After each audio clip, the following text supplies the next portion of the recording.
Hey, what's going on? This is Jay from Sony Alpha Lab, and in this video tutorial basically what I'm going to do is go over the Sony Alpha-57 pretty briefly. I'm just going to basically go over the menu system and the function settings so you can get a quick idea on what this thing's capable of as far as the menus and stuff go. So I'm going to be using aperture priority mode, and that will give you all the features available on the camera. So when you hit the function button, all the features will be there. When you're using some of the other auto modes, some of the features will not be there. They'll be grayed out when you hit the function button. What I'm going to do first is I'm just going to go through the menu quick and show you how I have this thing set up. Basically what I normally like to do is shoot RAW, but because the RAW files aren't supported yet in Lightroom, and I'm having issues with that type of stuff with the Sonys when they first come out, I tend to just end up shooting JPEG, and JPEG does a pretty good job. It pretty much, applies all the effects to the images for you, and Sony pretty much uses Photoshop. It almost has like a Photoshop built in, and it really does a good job. It does over sharpen just a tad sometimes, I notice, and it also sometimes will noise reduce a lot, but as opposed to noise, what are you going to do? So shooting RAW ultimately is the way to go if you have the time to process all the images, but I honestly am pretty impressed with the way the JPEGs come out, and if you look at the review, you can see the images look pretty good, exposure-wise, color-wise, all that. So anyway, going through the menu here, we have the image size. You could select different sizes. I have it set to maximum quality right now. Aspect ratio, 3:2 is basically 4:6. Image format, that's standard. You can change it to 16:9 if you are taking pictures specifically for that format. Quality is type of format you're saving in. You can save in RAW. I actually am choosing Fine because I'm in JPEG mode, and standard would be the lower quality JPEGs. So, and you could do RAW plus JPEG if you want as well. And all these options are grayed out because I'm not in that mode. I would have to change the mode to auto panorama mode, and then these options would be available. Okay, so that's why they're gray. Moving on here to option number 2 under the camera tab, and notice how these menus are laid out more like a pro camera as opposed to the picture-based NEX cameras. I much prefer this menu style myself. I'm being used to being to the pro cameras. It's just so much easier to get to what you need to. When you're looking at pictures, it's kind of like, I don't know, it's a little harder to navigate in my opinion. Clear image zoom is that new feature where you can zoom in on an image more, it's like digital zoom basically, but it's smart, and it really does work good, I must say, so I would recommend leaving that on. Digital zoom is the zoom where it pixelates. I would leave that off. I wouldn't even bother using it. It just looks like crap. Long exposure noise reduction I have on. Again, I'm using JPEG. You can have that off if you want. High ISO noise reduction is set to normal. Color space I have set to sRGB because I'm, again, shooting in JPEG mode. You could, if you're shooting in RAW, change that to Adobe RGB, or even in JPEG mode if you want. But if you don't want problems with profiles going to the web and things, I recommend staying in sRGB if you're shooting JPEG mode in particular. And in the next mode menu here, we have Steady Shot. And Steady Shot is the on-camera image stabilization basically, and you can turn that feature off if you like. Sometimes it's helpful if you're using a tripod, things like that. Some lenses might have conflicts with it if the lens itself has image stabilization, so you can keep that in mind. This shooting tip list, I have it turned off, but what it is, when you first open the camera, basically every time you touch a button it's going to say, this means this, and it's basically just gives you tips every time you're going through. I recommend turning that off, and I have it off. However, if you're new to photography, you might want that. It is helpful, so in my case I don't want it. Now moving on to video. File format, I prefer to use the MP4 just because it's simpler, easier, faster. I don't have to re-encode it. I have an easier time working with it on my computer, but you can choose AVC HD, and that opens up a lot more record settings. So if you go in here now, you have a lot more. See this? You got 60i, 60p, 24, all this good stuff. So, but again, I like using the MP4 format, and you can change it to really low quality VGA, or this HD quality, which is pretty darn good if you ask me. And that's what I prefer to use just because I'm doing reviews and stuff, speeds up my workflow. Again, if I was a cinematographer, I would be much more interested in those other settings. but I just want to let you know that they're there. And audio recording, this is a great feature. You can turn that on or off. So if you're doing external recording, which a lot of people do, especially when you're doing interviews, things like that, you turn this off and then you record with an external device. Very nice feature. But if you are recording, the wind noise reduction works really well. I tried it and it works good. Steady shot. Now this is great because you can turn this on or off independently when you're shooting video. That's a nice feature. So I like to leave it on. Alright, so moving on to the gear icon, we have the iStart AF. And basically what that does is when you look through the viewfinder here, notice when my hand goes up how it thinks there's a little sensor right there above the glass. There's a sensor, so when you put your eye up, the screen turns off automatically. But basically you can have it so when you put your eye up to the viewfinder, it automatically switches to autofocus or not, and that's what this feature is for. So if you want to use that.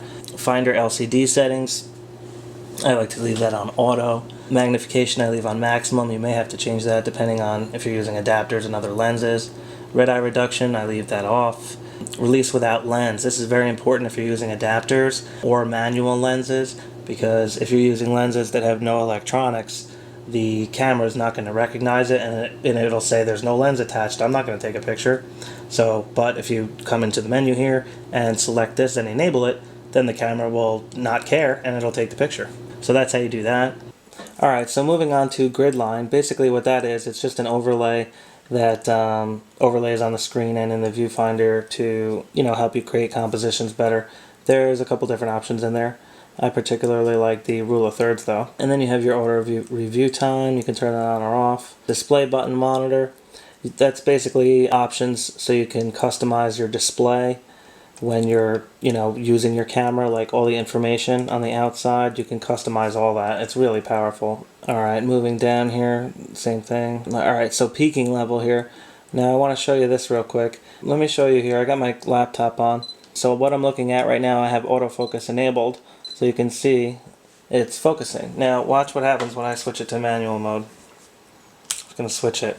See that those red lines that just showed up? That's focus peaking. Now see how it's blurry? Out of focus. Now watch when it starts to get into focus. Those focus peaking lines come up, so you know that you're sharp right there, So you don't need autofocus really. So that's what the hubbub is about focus peaking. And there's some adjustments in there. If you go back to the menu, you can change the color and stuff. Let me show you. You can change the size of it, basically.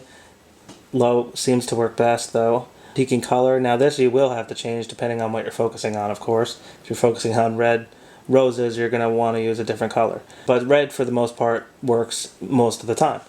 So that's what focus peaking is, and that's how you use it. I highly recommend using it, or at least trying it. I find it works quite well, and it changed my opinion about manual lenses, to be honest with you. I really don't have a problem using them at all anymore, and before focus peaking I really didn't like using them whatsoever, to be honest. Unless I was using live view and macro work and I was able to use a tripod and all that, then it wasn't so bad.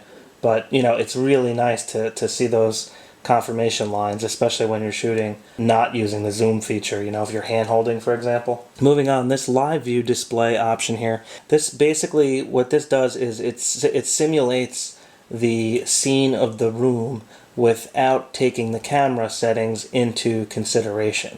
And what that means is when you're using studio lights, the studio lights are exposing for your scene, so you're going to have the camera set in manual mode to say whatever, f5.6, ISO 100, and with a shutter speed of 1/60th of a second.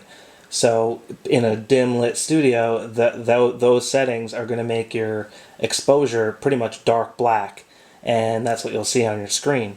It's going to tell you, you're underexposing. So this setting here tells your camera to ignore the camera settings, and it will kind of simulate the scene and simulate an optical viewfinder. It's extremely helpful for studio work. It's actually like a necessity for studio work. So that's what that feature is. Alright, now the next line here, we have a couple of buttons here that we can customize. You can change the function of the auto exposure lock button if you like. Same thing with the ISO button, which I recommend. I'll tell you about that in a minute. Then you have the preview button, Normally that's shot result preview. I'm going to put that back. That's what it is on default. And then you have focus hold button. I'm leaving that as default. And then movie button, you can actually have it set to always or movie mode only. I have it set to always. And moving on to 4, this is where we have the automatic compensations. Very nice. They do work, and I highly recommend using them. Lens compensation distortion is turned off by default, so I just left it like that. I honestly haven't used it enough to notice a difference either way, but if you're using a lens with a lot of distortion, it's going to make a significant difference. So I would just play with that feature. I'm not sure why they have it off on default. Now moving on to the play mode, this is all self-explanatory stuff, so I'm going to go through here pretty quick, how you view the images, all common sense stuff. You can play with those settings. Volume settings, same thing. You can actually turn that volume way down so your camera makes very little noise during playback. Very good feature. Moving on to the memory card area, you can format, reset your counts, do things like that. And then moving on, you can set your date and time. And lastly, here you have some more tools that I have all at default. You can change your power save mode though to conserve more power. That is a really good feature. Or you can make it so it uses a lot of power by leaving it so it stays on all the time. Stuff like that. HDMI resolution, that's where you can control that. Yeah, like I said, I have everything on default in this particular mode. Alright, now here's one other thing I wanted to show you here in the settings. When you go to update the firmware, you're going to want to change the USB connection to mass storage. On default, it's set to auto sometimes, and you want to just make sure it's set to mass storage if it isn't. And that's pretty much it. You got your cleaning mode there. If you can flip the translucent mirror out of the way, and then you can clean the sensor, that's what this is for. And then over here you have your version. It'll tell you your firmware version. Notice I'm on version 1.02. I highly recommend updating to the latest firmware if you don't have it. And mode dial guide. You know what this is? Let me show you what this is. When you change the mode dial, see this that pops up and it tells you what each mode is? That's what that is. Alright guys, I just wanted to show you one other thing that I like to change here. When you're using manual mode, there was an option where you can just zoom in and, focus magnify basically. And the feature is still available, but it lost its button due to that new zoom feature. So you have to assign it to a button. And the ISO button here is on the top of the camera, and you really don't need it because if you hit the function button, it's right there. So I recommend changing ISO to the focus magnifier. Just toggle until you find it. It's in here. There it is, focus magnifier. Alright, so now watch this. If I switch to manual mode, alright, now if I hit the ISO button, see that rectangle comes up? And I could zoom, boom, there it is. Now I can adjust the focus, fine tune it, like so. And you can zoom in a little more. Just have to hit the ISO button again. It's a little bit odd because I'm used to using the zoom button, but what are you going to do? It is what it is. Hey guys, what's going on? I just wanted to show you one more feature here. Check this out. If you just hit the function button, I'm in aperture priority mode.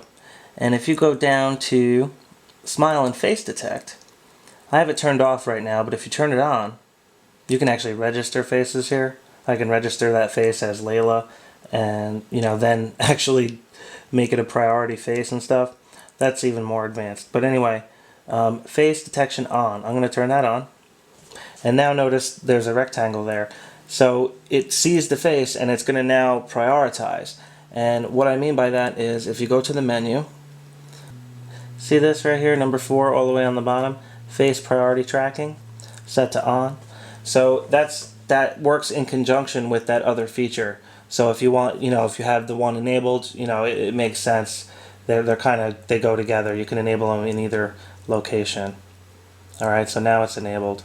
And I highly recommend having that feature on as well. You might find it cumbersome at times though, so I just wanted to let you know how you can turn it off. Another feature also is the AF area. And you can do, if you select that, you can change which mode you use. You can change it to just a spot mode, which is very helpful sometimes if you just need one spot, a specific point on the scene somewhere. I like to use the brackets for the most part. It divides it up into thirds, and then you can do right side, middle, or left side. It seems to work out best for almost all situations that I do anyway. So let me just go back to the menu.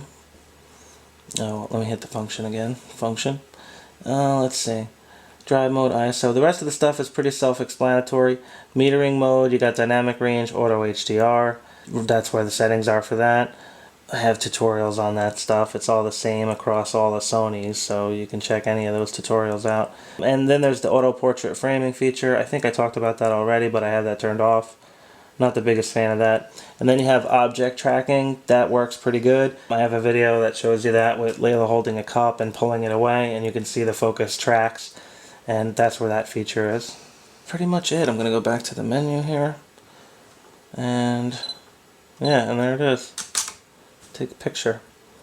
Alright, so, well anyway, I hope you guys got something out of this, and I will catch up with you on Sony Alpha Lab, and, you know, as always, feel free to ask me questions. I'll do the best I can to help you guys out. These cameras really are amazing, and they have a lot of features. Could be a little overwhelming, but, you know, it's like anything else. You just got to play with it, and you'll figure it out. And don't forget, you could always ask on the website, ask me any question you got, and I'll do my best to answer it for you.